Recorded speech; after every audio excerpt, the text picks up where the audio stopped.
Good morning everybody. We completed the chapter Matter in our Surroundings in our previous video. So in today's class, we will start the fundamental unit of life. What is this fundamental unit of life? Fundamental is, you can say, important. Unit is one single. So what is this most important one single unit of life? Now, for example, in our previous chapter, we discussed about solids, liquids and gases. We also understood that matter is made up of very small particles. So, if I talk about those particles, now each particle is called as atom, the smallest one. Now, atoms are present in solids, liquids as well as gases. The smallest of the smallest, the important unit, that is one unit, one smallest part, we term it as an atom. Now you see buildings, you see compounds, many other things around you. So when we talk about a building, buildings are made up of some smaller units. So if this is a building, so this building is made up of a smaller unit. That smaller unit, can I consider that as a brick? Yes. So here, brick is the smallest fundamental unit of a building. Now, this was about non-living. Now, when we talk about the living sources, say like plants and animals, what will be the fundamental unit, the smallest unit which will make the living organisms alive and to perform different activities, we call that as a cell. The fundamental unit of life, which is known as cell. Why cell is known as fundamental unit of life, or it is called so because alone a cell can perform many functional activities in our body. So we call that as the fundamental basic unit of life termed as cell. Now let us try to understand more about the cell, about discovery of cell theory, based on the number of cells, how do we define them, etc. Let us start one by one. First, discovery of cell. Who discovered cell? Robert Hooke discovered cell. So how did Robert Hooke discover cell? It was heard that once Robert Hooke was working under some king. So the king told Robert Hooke to go see around, whatever you see, tell me something different what you get in that. So Robert Hooke started observing each and everything in a microscope. So when he took a bark of a tree, say as a cork, when he looked this cork under the microscope, primitive microscope, he saw a tiny space inside the cork. Tiny space in the sense a small room-like structure. Now have you seen honeycomb how it is? Right? They have an arrangement, right? So he saw a room-like structure in the cork. So he named this room-like structure as cell. So this is how Robert Hooke discovered cell. Later, Leeuwenhoek discovered the living cells in pond of water with an improvised microscope. Now, why do we term this as a cell? Now, similar thing, if you take an onion peel and look under a microscope, you will see that an onion peel has a room-like structure like this, termed as a cell, right? Now, the next is cell theory. What is cell theory? After the discovery of a cell, two biologists, Sheldon and Schrenn, gave the cell theory saying that a cell is a structural and functional unit of a living organism present both in plant cell and animal cell. Further, the biologist Virchow, he said that all the cells exist from pre-existing cell. So the first one and second one, cells are the basic structural and functional unit of a living organism, both plants and animals. And the second one, all the cells exist from pre-existing cell. So this was about an introduction on cell. Now next we'll move on to, based on number of cells, how the organisms are classified. We classify organisms based on number of cells in terms of unicellular unicellular organism and multicellular organism. We all know what are unicellular organism. In unicellular organism, a single cell performs all the activities. Example, amoeba, paramecium, etc. Multicellular organism, there are many cells in our body which will perform various activities. Different cells perform different things. Example, plants, animals, fungi, etc. On unicellular animal, we will study about amoeba later. How the digestion process or the food intake process takes in amoeba, we will discuss that later. So, let's move on to the next one. What are the major or basic components of cell? Basic components of cell. There are three basic components of cell. Cell membrane. Cell membrane is also called as plasma membrane. We will go in detail about all these. Plasma membrane,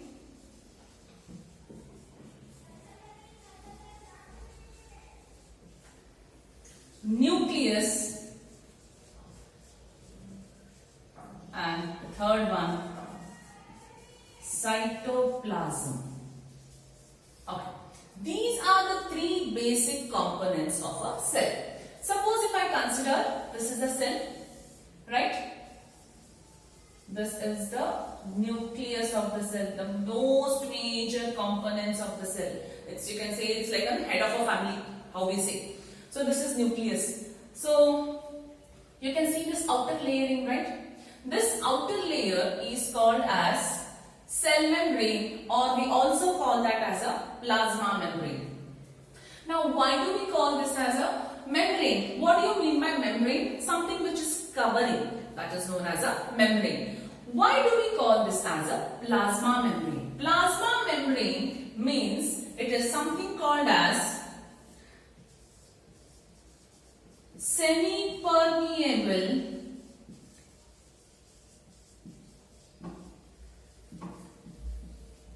membrane. Plasma membrane is also known as semi-permeable membrane. Why do we call plasma membrane as a semi-permeable membrane? Because semi is half, permeable is to allow, permit what we say. So semi, it is allowing as well as not allowing. Semi-permeable membrane, that means it allows the movement of materials in and out of the cell. So semi-permeable membrane will decide what has to come inside the cell and what has to go outside the cell. Neither everything can rush out, neither everything can go out. Nucleus. We'll again discuss about plasma membrane, its functions, properties later. First we'll just see what are the components here. Nucleus, it is located in the center of the cell. Nucleus mainly contains chromosomes. These chromosomes contain chromatin material. What are these chromatin material? Basically, let us understand. These chromosomes which contain chromatin material are nothing but heredity material, right? We again have detailed later. Cytoplasm. What do you mean by cytoplasm? Cyto means cell. Plasma or plasm means fluid. So this cytoplasm is the cell which is filled with fluid, which is called as a cytoplasm. So we have from the external environment to the plasma membrane and between the nucleus and the cell, we have a fluid-like structure filled inside the cell, which is called as a cytoplasm. Cytoplasm has some cell organelles which are floating in the cell. Now what are the cell organelles? The cell organelles are the major components which will perform many vital activities in the cell. We will name the cytoplasm in cytoplasm we will name those cell organelles and discuss about each functions of the cell organelles. Now till now we will just repeat what did we study? Cell, basic components of cell membrane, which is also known as a plasma membrane. Plasma membrane is called a semi-permeable membrane because it allows in material inside and outside of the cell. Now what materials it can be? It can be gases or it can be water. In basic terms I can tell that can be fluids, right? Next, nucleus is the main component here. Nucleus contains chromosomes. These chromosomes contain chromatin material, which is nothing but hereditary material. Cytoplasm, a fluid-like structure present in the cell which contains various cell organelles which perform different vital activities required for the cell.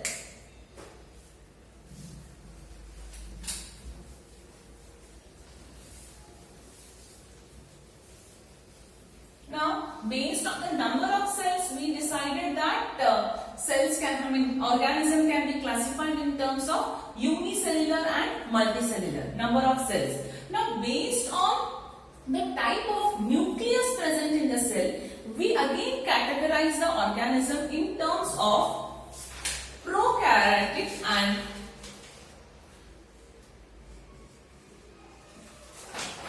we term them in presence of prokaryotes and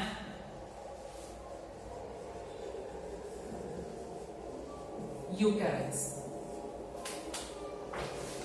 Now, based on the presence of nucleus, now we discuss that the cell has a nucleus, correct? Okay. So, based on this, we define this. Now, what do you mean by prokaryotes? Prokaryotes are the primitive one, yeah, the single one. So, prokaryotic cells, we can say, in terms of nucleus, it does not have a well-defined nucleus, right? So, we can say prokaryotes are nothing but unicellular organism. When we term in terms of eukaryotes, we can say that eukaryotes have well-defined nucleus, or we can say it has a membrane-bound nucleus. What is a membrane? We understood that something which is covering it is called as a membrane. So eukaryotes have well-defined membrane-bound nucleus. That means eukaryotes have a membrane surrounding the nucleus. One layer surrounding the nucleus. Examples of eukaryotes, we can term them as a multicellular organism. So based on this, we can define so many things. Now what about the chromatins? What about the chromosomes here? This has a single chromosome. What about here? It has many chromosomes because it undergoes what you say, DNA structures, hereditary material, all those things, etc. Let's see few more things what it has. Yeah, nucleus is absent. Yeah, these are the basic things what we have to know about eukaryotes and prokaryotes. Now when we talk about the cell, all the cells do not have the same shape. All the cells are not like this round in structure. But they are identical cells what we talk about. For example, when we talk about muscle cells in our body, they have a different shape. When we talk about nerve cells in our body, they have a different shape. Blood cells in our body, they have a different shape. So different cells, identical cells again. All blood cells are identical. All muscle cells are identical. So different cells have different shapes. We will be studying that in the next chapter of biology, tissues.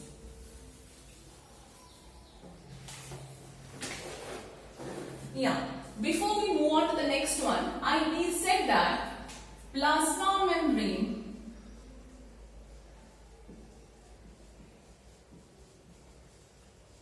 is also known as semi-permeable membrane, right? It allows the material inside and outside the cell, movement of materials. Now what are this movement of materials? They are nothing but gases and water. Gases, movement of gases and water. When we talk about gases, it is nothing but carbon dioxide and oxygen and H2O. In simple terms, if I have to tell you is, now say this is the cell. Okay. Say that this cell has about 90% of H2O in it, right? So, okay, let us consider that this cell will have 10% of H2O in it. The outer surroundings have 90% of H2O. I'm just giving a numbers are just for examples here. Do not consider them as exact facts and figures, right? So assume that this is a cell if it has 10% of water inside. External environment, that is our surrounding, has 90% of water outside. So what will happen?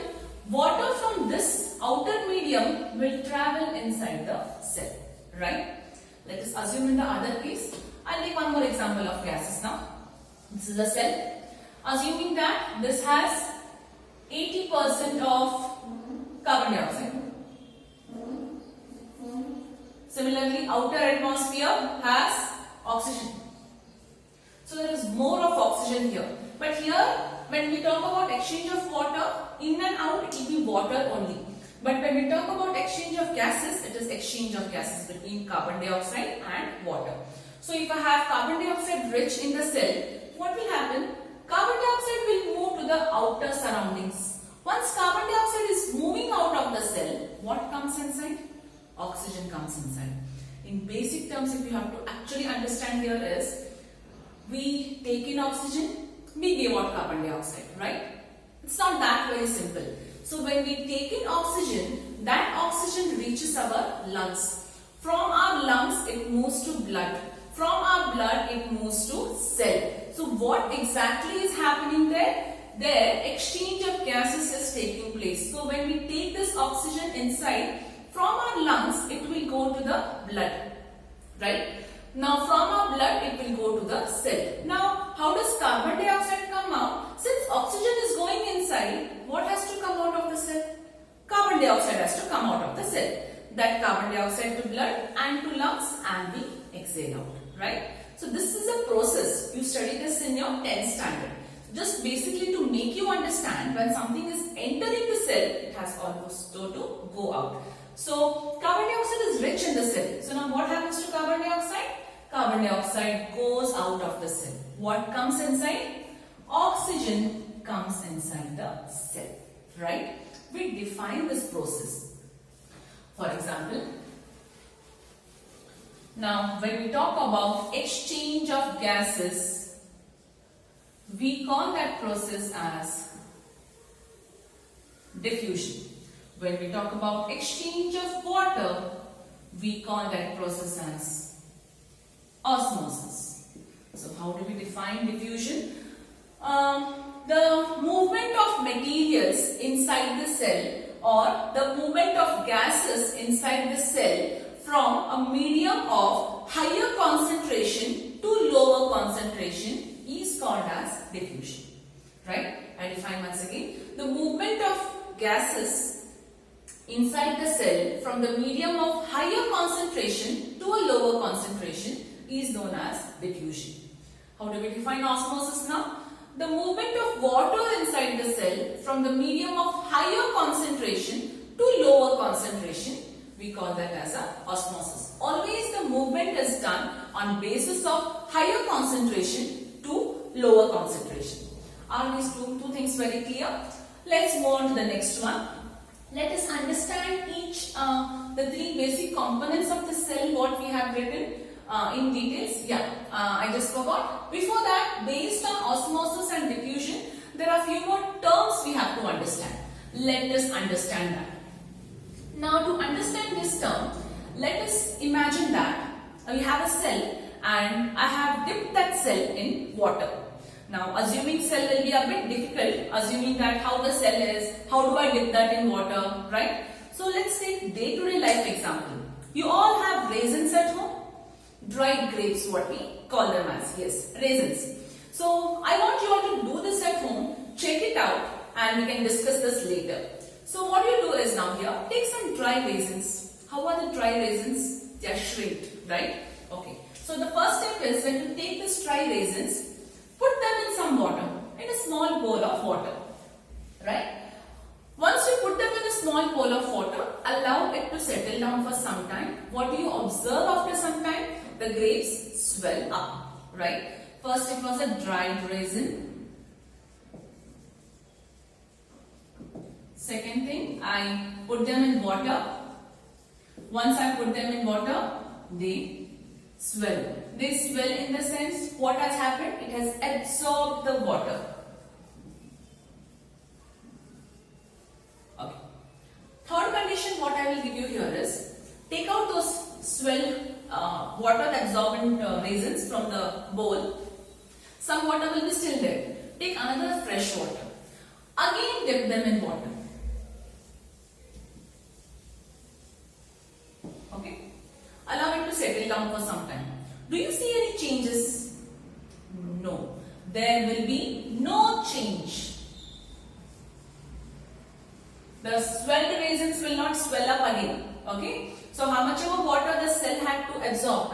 The raisin had to absorb. It has already absorbed in the first condition. It cannot absorb anymore. It is filled with water. So in the third condition, when I told you, take another bowl of water and dip that, there is no change. Third, fourth condition, take salt or sugar solution. Concentration. Not solution, concentration. Dip this absorbed swelled raisins in this.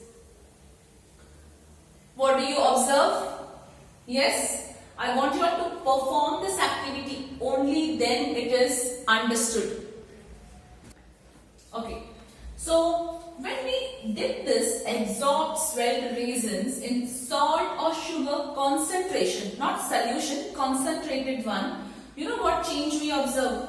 Suddenly, the raisins which have absorbed this water will shrink back again. It will remove or it will leave the excess water which is present in that. Right? So, do try this because it's an interesting activity. Everybody will have raisins at home. Right? So, similar case when we take off a cell. Now, let us assume that the same case I have taken off a cell. Assuming that I have taken a water, I have put the cell in the water. Living cell. So that cell in the first case will absorb water. Second case, it will not absorb any water. Why? Because in the first case, why do you think it has absorbed water? It absorbed water because the inner cell has less concentration and the outer medium has more concentration. Okay, so the water from higher to lower it has moved in. The second case, there is no change because the medium and the cell, outer external environment and the cell has equal concentration, right? So there is no change in them. There is no change of movement of materials because it is equal. The third condition, what happened? So water, the swelled up raisins or the swelled up cell now has lower concentration outside and higher concentration there. So what will happen? The water is higher concentration inside and lower concentration outside. So it is expelling out the water back.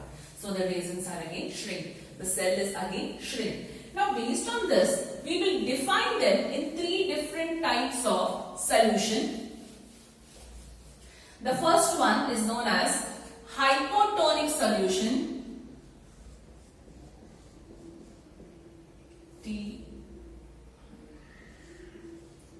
Hypotonic solution. The second one is isotonic solution. And the last one is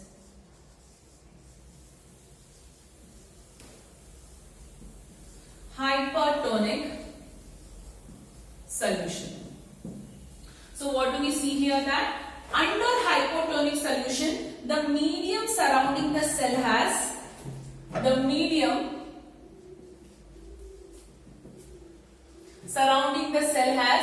high concentration. So if this is a cell, so this is the medium which is surrounding the cell. So this has, I will just write H, understood that? High concentration. The medium surrounding the cell has high concentration than the cell.